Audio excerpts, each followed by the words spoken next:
Kimia pe ngolu na Nzambe pesa bino bisika biso bozwami na mokili pe na République démocratique du Congo. Nzambe na mawana ya permettre ete lelo lisusu tokabwa liloba elongo na bino likolo ya libulu ya Yakobo. Kasi yambo ete tobanda akosenga bino bobonde elongo na ngai. Kolo totondi obotondi po pesi nzela ete lelo to partager liloba na yo likolo ya libulu ya Yakobo. Tika ete ofungola maye na biso na nzela molimo na yo po ete to manyola pe tososwa nini lobi kati na liloba oyo pe oyeba kotia mosika na biso nyonso eza ya Satan na kombo na Yesu Kristo. Amen. Alingami kati na nkolo liloba na biso oyo tokopartage na bino lelo ezwami na mokanda ya Jean chapitre 4 verset 4 à 19. Yohane mokapo ya mine eteni ya mine ekino zomi na libwa. Ezali litangi moko molai kasi na okende kolimbola to ko expliquer yango. Yo kotanga bisika ezali yo mena ko expliquer po ezali histoire moko oyo bato nyonso bayebi yango. Ezali histoire ya femme samaritaine, mwasi mosamaria. Mokomoko Yesu azalaki na mobembo na ye aleki na Samarie wana na ville moko ya Sikar to Sichar. Akomi quelque part amoni libulu moko ezalaki wana ya mai.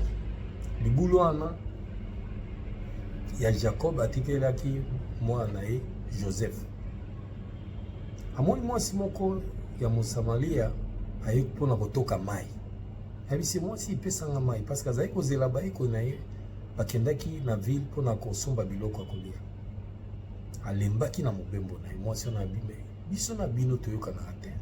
Bino ba juif na biso ba samaritain toyokanaka te. Po ani osenga biso osenga na mai.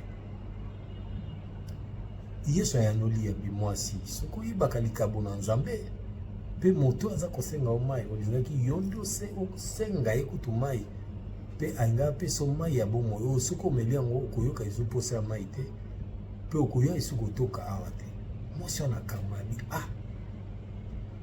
kolo yo za ata na eloko ya kotoka mai te libulu pe mozindo siko olingaki mai yango ekouta wapi oyo oza kolobela kopesa bato. Yo leki papa biso Jacob atongaki libulu ye moko ameli yango bana na ye bameli yango bibwele na ye amelaki mai oyo. Yesu ayebisi kende kobenga mo mwasi wana bo pesanga siko mai yango na onamela mpona yaka esu kotoka awa te na okape posa mai lisu te. Yesu ayebisi kende obenga mobali na oboya ngoya ya bite naza mobali te. Yesu abi olobi ya solo ozalaki na mibali mitano me otikali sikoyo na moko me moko pe otikali na ye wana aza mobali na yo te. Mwasi atali abi ayebi makambo ndeni. Mwasi abi te oza mosakoli oza profete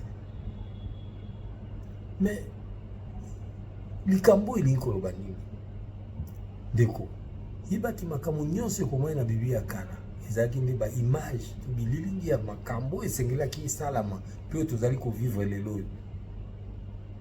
Alors isengi koyeba liloba Nzambe ezali kaka kosuka na kotanga yango te lokola kotanga yango mpe koresite yango lokola tiako te me ezalaka mpe na ndimbola na yango oyo na nzela ya molimo nde esengeli kolimbola yango. Kasi lobo tozali kokabola esengeli koyeba ete Nzambe apesaki explication na nzela ya molimo na mosali moko oyo azali mokambi na ngai kombo na ye Pasteur André Mbweshi Mulendo. Nzambe atangisaki alobi tozali na bililingi ya biloko mibale awa. Tozali na mai oyo ya libulu na mai mosusu balobi ke soki bapesi yo posa mai esili mba moko akata bomoi na yo pe mai wana ekomi nete liziba ya bomoi ya mai ya bomoi oyo banda kotiola kino bomoi ya seko na kati. Elingi koloba nini libulu wana elingi koloba nini mai elingi koloba nini lelo oyo Yakobo aza elembo ya nani nyonso wana esengeli tolimbola yango na kati na liloba na biso tozali kopartage na bino moko na lelo. Yesu koloba ete nazali liziba ya mai ya bomoi. Pe bisika mosusu babengi Yesu ete azali mai ya bomoi. Lesika mosusu babengi azali liloba oyo ebandaki uta ebandeli, oyo ezalaki uta ebandeli, yango nde Yesu Kristo. Elingi koloba soki Yesu azali liloba mpe ye moko azali mai ya bomoi, elingi koloba ete mai mpe ezali liloba na Nzambe. Tozali na bilingi mibale nalobi ke libulu oyo eza mpe na mai na kati na liziba ya mai na bomoi. Liziba oyo ezali mpe na mai, kasi ndate différence ezali boye.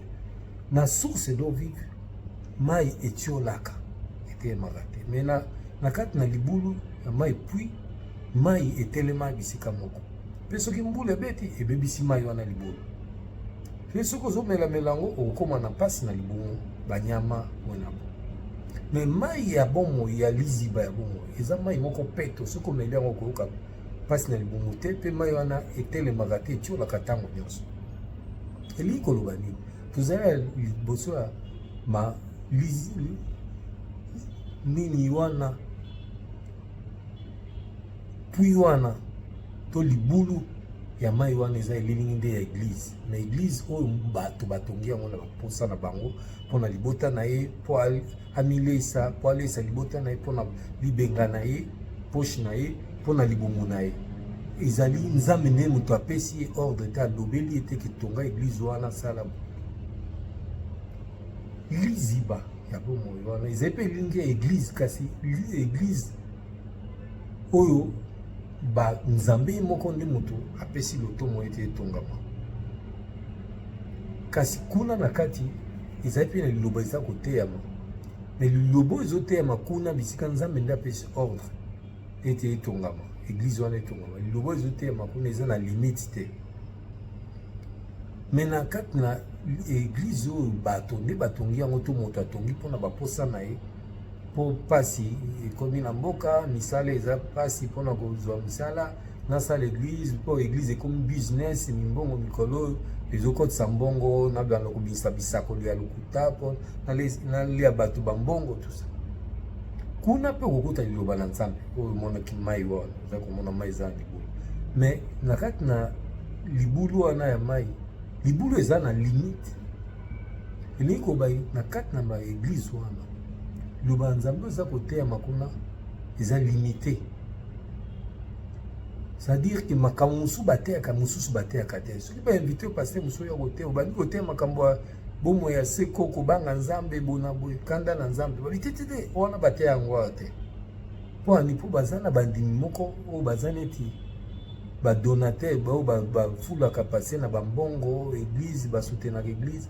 Soki bayoki makambo ya kanda Nzambe, kobanga Nzambe, bakokima eglize.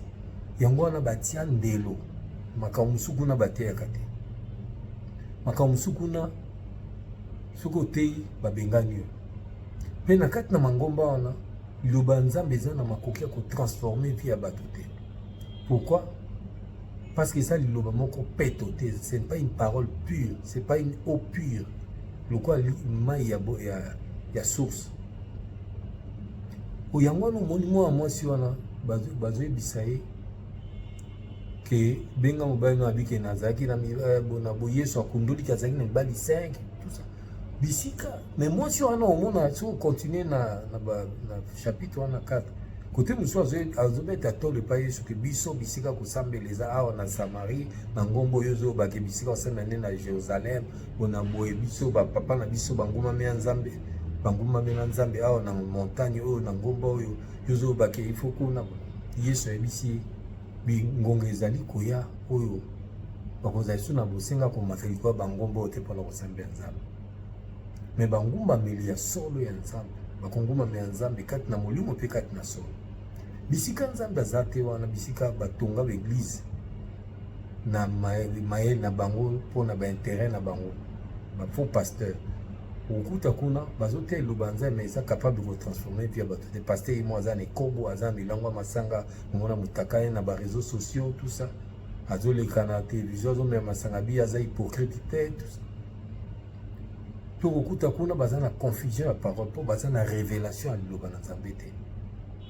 bainterpreta liloba nzambe na ndenge na bango bango na bandimi na bango bazokende balozizila bango bamangengenge mpona ke babaki kosambela nzambe baza na confusion parce que baza na révélation parole te oyo yesu asi alobaki ete ngongo ezali koya oyo bangumami ya se bakongumami ya nzambe na molimo mpe na solo ezali soki ekomata bangomba oyo eza komona na miso te me lelo oyo bango baza kokende bangomba ezokomona na miso mpo ezali bamangomba moko oyo nzambe moto atindi bango batonga te batongi na ndenge na bango me bisika nzambe azali ntango bazoloba mai wana yesu azoloba so apesi esisi posa kati na liloba liloba nzambe eza kotema bisika nzambe azali liloba wana soki oyoki yango eza kosisa posa ya masumu na kati na eza kotia bobangi na nzambe na kati na mpe bisika nzambe azali molimo ya profesie ezali ya bisakoli yango moni yesu akondolaki ke mwasi wana aza na bia ya bikobo mpe mwasi wana abengi oza profete bisika nzambe azali baza kokondola vi ya bato vi ya bato ezali polele moyo oza baje kashikashi ya kobomba na kosala masumu toyebo babimisi bisakoli ko na yo outi bo osalaki bosalaki bo mpe eza kotia bobangi na nzambe na kati na bato parce que molimo ya profesie eza kuna na kati ya eglize nzambe aza kotalisa makambo nyonso oyo eza kosalama na nkuku me bisika nzambe azali te tribalisme ezali bobangi na nzambe eza te yango moi mwasi wana aolobaki biso tosambelaka na Samarie na montagne oyo me aza olobaki mpo apesa moto mai fo azala samaritain moni tribalisme ezalaka bisika nzambe aza te omona kuna bapaster baza na mwa bekiri na bango bato ya tribu na ye nde baza tout autour na ye mamususu so aza mongala ka banga nde baza zingazinga na so aza moluba baluba nde baza zingazinga na mpo ani tribalisme eza na kati tribalisme ezali mpo ani kopona mpo bikolo ezali mpo nzambe aza na bango elongo te liloba eza kotema kuna mpe ezali liloba ezali limité mpe ezali liloba moko ezali capable de kotransforme vie ya bato te batika masumu batika bikobo batika milangwa ya masanga batika tribalisme mpona bikolo yo ndeko mituna oza wapi na libulu ya Yakobo eglize etongami na moto na makanisi ya moto to ozali na bisika ya source d'eau vive ezali eglize etongami na nzambe ye moko nde apesi lotombo mpe azotinda liloba na ye mpona kokonsole bana na ye mpe aza kolobela bana na ye na nyonso esala eyokenda lingomba moko boye makambo ezoyela bino na poasa baprotokole kokoya kokufa na kati na eglize bazosakrifie bango mokambi diacre azalaki lelo na kiti lobi boyoki apike krize akufi nzambe aza kotalisa eloko moko te na kati na eglize wana parce que nzambe aza na bino elongo te esprit ya prophétie eza kuna na bino elongo te nzambe bible elobi nzambe akosala eloko moko te sans ki arévele secret na ye na basali na ye basako mais na eglize na bino bosutuaka makambo ye na mboka boye boza préveni te bakebisi bino te makambo ye kaka boye na poasa mpo anini mpo nzambe aza na bino elongo te mitala na bilembo nyonso napesi ozali wapi na puits de Jacob libulu ya Yakobo obi eza na eglize oyo eza na source d'eau vive loba solo eza kotema bisika nzambe nde atemisi mosali mitala malamu ndeko na ngai mitala malamu soki yo obeti tembe belela nzambe ya obaki invoque moi je te répondrai et je te révélerai des choses cachées que tu ne connais pas nzambe apambola oyo bisika ozali biso tozali église AJCM Assemblée de Jésus-Christ dans le monde ekambami na pasteur André Mbweshi Mulendu siège na biso ezali na Bandal Sinkin na côté ya GB référence Pont Tambwe avenue Lutete numéro 13 bis à la prochaine tokokutana tikati nzambe apambola bino na mabota na bino